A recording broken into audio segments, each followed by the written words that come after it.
In the year 2185, the galaxy was on the verge of diplomatic collapse. Tensions between humans and the cybernetically enhanced alien species known as the Carlans had been escalating, especially over territorial disputes in the Orion sector. The Carlans, with their advanced binary thought processes, had long viewed humans as reckless and inferior. The fragile peace between the two species was at breaking point, and no one expected it to last much longer. Carla, a young Carlan scientist, had never thought much of humans. To her, they were emotional, impulsive beings, not worthy of her species' respect.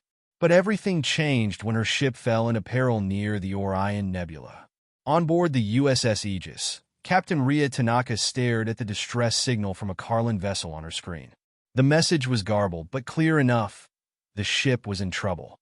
Responding to a Carlan distress call was controversial. They were on the brink of war, and helping an enemy could be seen as a provocation. But Tanaka knew she had to act. Chief Engineer Blake Maddox, get a team together, Captain Tanaka ordered. We're heading out.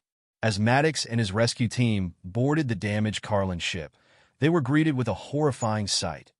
Thick, toxic gas permeated the corridors, and the Carlan crew lay unconscious, their cybernetic systems overwhelmed. Maddox's advanced exosuit protected him from the gas, allowing him to push deeper into the vessel. That's when he found her. In a malfunctioning stasis pod, Carla lay unconscious, her silver skin gleaming faintly under the failing lights. The life support systems in the pod had malfunctioned, and toxic gas was seeping in. Maddox's suit sensors indicated that she didn't have long. His comlink crackled with the voice of his teammate. "Blake, we gotta pull out. Orders are clear. No interference." But Maddox couldn't just leave her to die. With a determined breath, he overrode the stasis pod's locks and pried open the casing, alarms blaring in protest. He lifted Carla, her form limp and fragile in his arms, and carried her back to the ship. Carla awoke in a strange place. Her binary-coded thoughts struggled to process what had happened. A human had saved her life. It defied everything she'd been taught. On board the USS Aegis, Carla lay in the medbay, recovering from the exposure. As her breathing stabilized, her mind filled with confusion and disbelief. How could a human have risked everything to save her? Blake sat nearby, watching over her. His actions had been reckless, but they had also been heroic. The news of what he'd done spread quickly through the ship and beyond, sparking intense debate. Captain Tanaka was faced with the consequences of this unprecedented act of compassion. The Carlan government was furious, demanding Carla's immediate return and threatening to sever all diplomatic ties with the humans. But sending her back now would be a death sentence. Carla was still too weak, her system struggling to recover from the damage. Yet the political storm was brewing.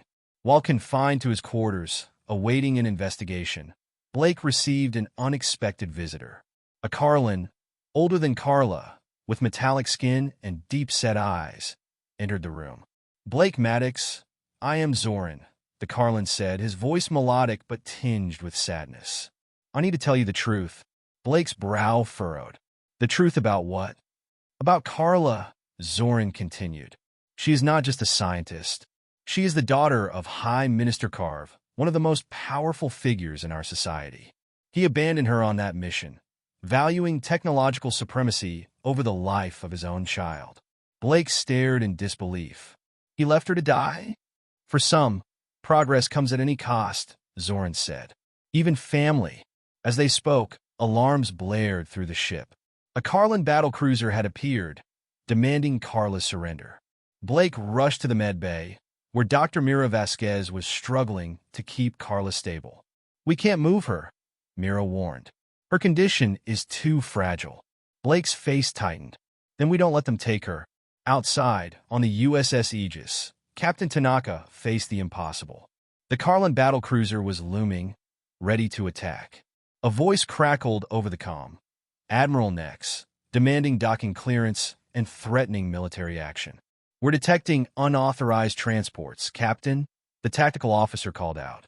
"A Carlan strike team has boarded the station." Captain Tanaka's heart pounded as the reality of the situation settled in. Her next decision would decide the fate of the crew, the Carlan diplomat's daughter, and perhaps even the future of their species. Down in the corridors of Starbase Epsilon, Cypher X, the leader of the Carlan strike team, moved silently with his soldiers. Their orders were clear: extract Carla and eliminate any humans who stood in their way.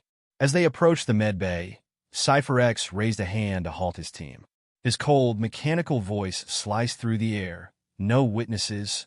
Inside the medbay, Blake stood over Carla, gripping his weapon tightly. The lights flickered as the sound of approaching footsteps echoed through the halls. The station was under siege, and the odds were grim. Yet he remained resolute. Carla, now conscious but weak, looked up at him.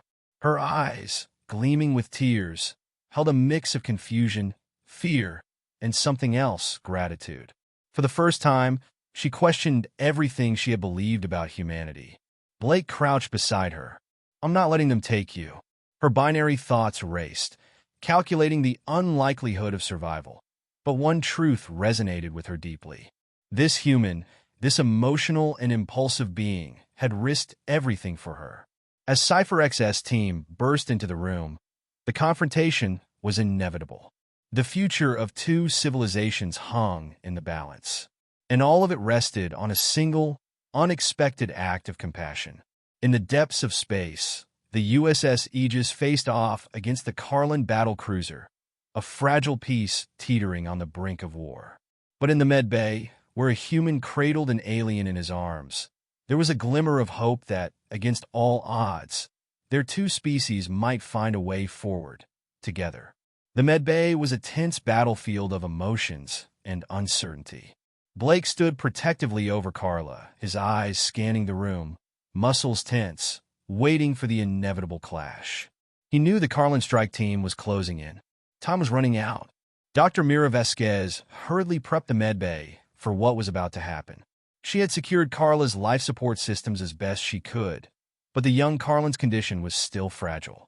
Mira glanced up at Blake, her face tight with concern. "If we're going to hold them off, we need more than just stubbornness. You know that, right?"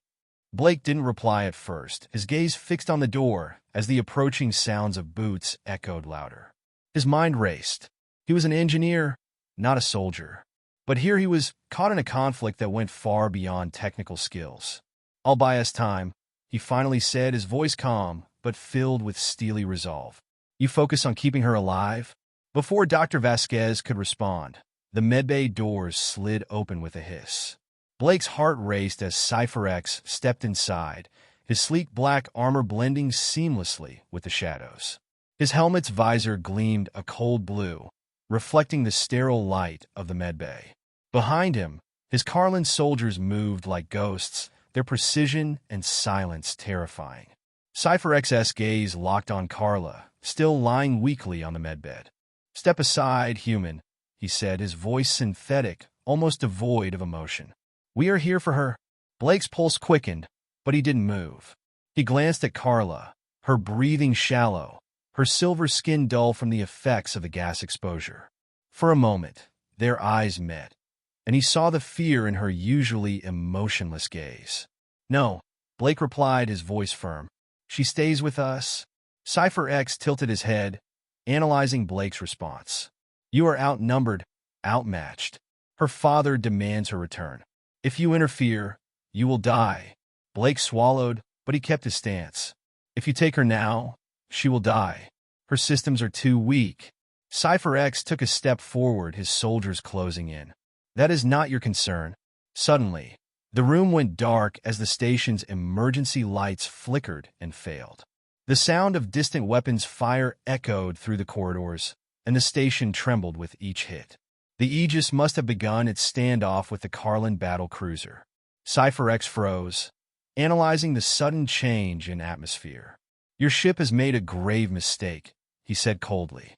"War is now inevitable." Aboard the USS Aegis, Captain Tanaka stood rigid on the bridge, her knuckles white as she gripped the railing. On the view screen, the Carlan battlecruiser loomed like a silent predator, its sleek, angular form absorbing the light from nearby stars. "Status report," Tanaka barked.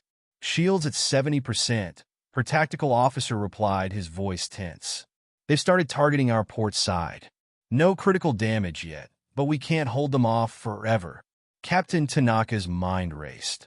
The Carlans were waiting for her to make the first aggressive move, something that would justify their response. But she wasn't about to start an interstellar war over a diplomatic incident. She had to stall, buy Blake enough time to secure Carla and find a way out of this mess. Open a channel to the Carlan cruiser, she ordered. The screen flickered for a moment before the cold, metallic face of Admiral Nex filled the view screen. Captain Tanaka, Nex began, his voice laced with authority. You have one last chance to surrender the High Minister's daughter. If you do not comply, we will escalate. Tanaka's eyes narrowed. Admiral Nex, this doesn't have to end in bloodshed. The girl's condition is critical. If you force our hand, she may not survive the transfer. Do you really want to be responsible for the death of Car's daughter? Nex's expression didn't falter. The High Minister has authorized all necessary measures to retrieve her. Any delay, any resistance, will be interpreted as an act of war. You have 30 minutes, Captain. The screen went dark. Captain, her first officer said urgently. What do we do? Captain Tanaka's mind spun, her every instinct screaming to fight. But she couldn't risk her crew, or Carla's life. Prep the warp drive, she ordered quietly. And give me a direct line to Starfleet Command. Back in the med bay, Cypher X raised his hand, signaling his soldiers to prepare to engage. Blake felt his pulse quicken, but just as the first Carlan soldier moved, Carla's weak voice cut through the tense air. Cypher X, she whispered, her voice barely audible. Everyone froze. Cypher X turned his head slightly, and though his visor concealed his expression, Blake could sense the surprise radiating from him. Carla struggled to lift her head. Her once vibrant silver eyes were dim, but they still held a spark of defiance. You can't take me back, she rasped. Cypher X stepped closer, his tones softening only slightly. You are unwell, Carla. Your father. My father left me, she interrupted, her voice cracking. He left me to die. Blake's heart clenched as he saw the tears welling in her eyes. Tears she had fought so hard to suppress. Her species was taught to control emotions, to value logic above all else. But now, faced with the truth, Carla couldn't hide the pain any longer. I'm not a tool, she continued, her voice gaining strength despite her condition. I'm not a pawn in his game. I'm more than that. For the first time, Cypher X hesitated. Behind him, his soldiers exchanged glances, their rigid stances faltering. Blake saw the cracks in their resolve, the doubt that Carla's words had sown. Carla's chest heaved as she fought to stay conscious. These humans, she whispered, looking at Blake, they saved me when my own kind wouldn't. Cypher X lowered his weapon, the tension in the room shifting. He looked down at Carla, then back at his team. The silence stretched for what felt like hours, but then he spoke, his voice a mere whisper. We were only following orders. Blake, still holding his ground, spoke up. Orders or not, you know what's right. Don't let her die because of politics. Cypher X straightened, his visor gleaming under the flickering emergency lights. We cannot betray the High Minister. But you can protect her, Blake countered. Not just her life, but her choice. For a moment, Cypher X stood still, processing the conflicting logic in his binary mind. Then slowly he lowered his arm. The other Carlans followed suit. We will leave, Cypher X declared. But this will not end here. The High Minister will not forget this insult. As Cypher X and his team turned to leave, Blake exhaled a breath he hadn't realized he was holding. He moved quickly to Carla's side, her frail form trembling. You did it, he whispered. She smiled weakly, a single tear sliding down her silver cheek. Maybe there's hope for us after all. On the bridge of the USS Aegis, Captain Tanaka received the report from the med bay. The Carlans had withdrawn, and Carla was safe for now. But the battle wasn't over. Warp drive is ready, Captain, her first officer announced. Tanaka nodded, her eyes fixed on the looming shape of the Carlan battlecruiser. Plot a course for Starbase Epsilon. Maximum warp. As the stars blurred into streaks of light, Tanaka knew they had only bought themselves a little more time. The fragile peace between their species was crumbling, and war seemed inevitable. But in the heart of the chaos, a spark of understanding had been ignited. And sometimes, that was all it took to change the future. The USS Aegis hurtled through space at warp speed, stars streaking past like fragments of light in an endless void. On the bridge, Captain Tanaka stood silently, her mind racing with the implications of what had just transpired. They had narrowly escaped a direct confrontation with the Carlan battlecruiser, but she knew it was only a temporary reprieve. The High Minister's forces would not give up so easily. Captain, her first officer, Lieutenant Commander Nia Karath, approached quietly, her Vulcan composure belying the tension in the air. "We are on course for Starbase Epsilon, ETA 12 hours. However, I have concerns about what will await us there." Tanaka nodded slowly, her fingers gripping the armrest of her command chair. "The Carlans will mobilize. They'll be ready for us when we arrive. I need Starfleet Command to issue orders immediately, but we can't send any secure communications while we're in warp." "What's our status?" "Our shields are stable, and the crew is holding together despite the strain," Karath replied. "But, Captain, the diplomatic situation is more fragile than ever. The Carlan High Minister will view this as an act of defiance." "He already does," Tanaka muttered. She leaned forward, rubbing her temples. "The question is how far he's willing to push it. If this escalates into a full-scale conflict, it could tear apart the treaties that keep our sector from descending into chaos." Karath raised an eyebrow, her tone as even as ever. "Perhaps there is still an opportunity to de-escalate. Carla's survival might yet prove to be a critical point of leverage." Tanaka sighed. "That all depends on what happens next." Aboard Starbase Epsilon, Blake sat at the edge of the medbay bed, watching as Dr. Vasquez continued to monitor Carla's condition. The soft beeps of medical scanners provided a rhythmic soundtrack to his anxious thoughts. Carla had fallen unconscious again shortly after Cypher XS departure. The strain on her body had been immense, and even now, her system struggled to stabilize. Her silvery skin glistened faintly under the dim lights, but it had lost much of its natural luster. She looked fragile, vulnerable, so different from the composed and seemingly indestructible Carlan warrior she was expected to be. Blake leaned in closer, his voice a soft murmur. "You've been through hell, haven't you?" Dr. Vasquez, standing beside him, sighed. "She's lucky to be alive. Her implants are still struggling to purge the last of the toxic gases from her system, but she's responding well to the human treatments. In a few hours, we should know if she'll make a full recovery." Blake glanced at her, a heavy weight in his chest. "If she hadn't stood up to Cypher X, we'd all be dead by now." Dr. Vasquez met his gaze. "She chose to stay with us? That means something." Blake nodded. He wasn't sure what it meant yet, but Carla's decision to trust them had shifted the course of everything. He just wasn't certain if it was for better or worse. Suddenly, the doors to the med bay slid open, and a familiar figure strode in. Rajesh Patel, the security chief, entered with his usual brisk efficiency. His expression was stern, his posture rigid. "Blake, we need to talk." Blake rose to his feet, sensing the gravity in Patel's tone. "What's going on?" Patel cast a wary glance at Dr. Vasquez and then back at Blake. "We got a situation. Cypher X and his team may have withdrawn, but our sensors are picking up new anomalies. There's a second Carlan vessel en route to the station." Blake felt a jolt of adrenaline. "Another strike team?" "Could be," Patel said grimly. "Or worse. It's smaller than the first cruiser, but it's moving fast. Too fast for comfort. We're preparing defensive measures, but I wanted you to know. If they come for her again, we may not be able to hold them off." Blake's mind raced. The Carlans weren't going to let this go. "We need more time. Carla's still too weak to be moved." Patel gave him a hard look. "Time is the one thing we don't have. Starfleet's not going to risk open war for her. They're sending orders now, but if that ship arrives before we're prepared..." Blake clenched his fists, the frustration mounting. "What are our options?" Patel hesitated for a moment. "We may need to hand her over." Blake's heart sank. After everything they'd done to protect her, It all came down to this? We can't just give her up. If it's her life or the lives of this entire station, we might not have a choice, Patel said, his voice hard.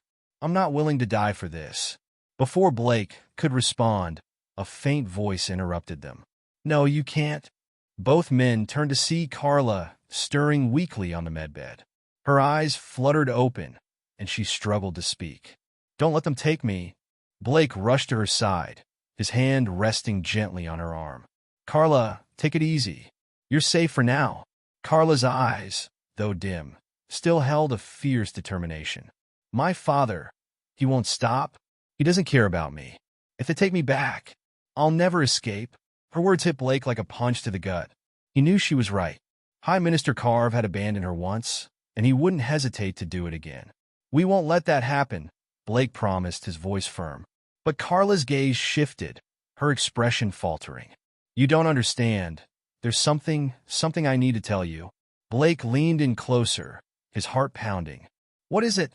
Carla's voice was barely above a whisper, her breathing labored. The mission my father sent me to the Orion sector, not for research. It was a weapon and experiment.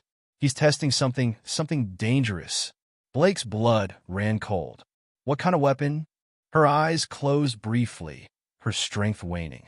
It's a bioweapon, a virus designed to target humans. The room fell deathly silent as the weight of her words sank in. Blake's mind reeled. This wasn't just about diplomacy or politics anymore. This was about survival. Patel's voice cut through the silence. We need to inform Captain Tanaka. Now! Blake nodded, his jaw clenched. If the Carlans are coming for her again, it's not just to take her back. It's to silence her. As Patel moved to relay the message, Blake turned back to Carla, his heart heavy with the enormity of what she had revealed. The stakes had just become unimaginably higher. Carla opened her eyes one last time, tears shimmering in their silver depths. Please stop him. Don't let him do this. Blake gripped her hand, his voice steady. We won't, I swear. But deep down, he knew that the battle ahead would test every limit they had. If they were going to stop the High Minister's plan, they would need more than promises. They would need a miracle. Back on the USS Aegis, Captain Tanaka received the emergency transmission from Starbase Epsilon. The words bioweapon and targeting humans hit her like a blast wave. Her crew waited in tense silence as she processed the gravity of the situation. Then, with a resolve that could crack stars, she stood tall. Lieutenant Karath, Tanaka ordered, her voice sharp as steel. Give me a secure channel to Starfleet Command. We have a new priority. Whatever it takes, we're stopping this weapon. And with that, the Aegis sped forward through the dark void of space, toward the storm that was about to break.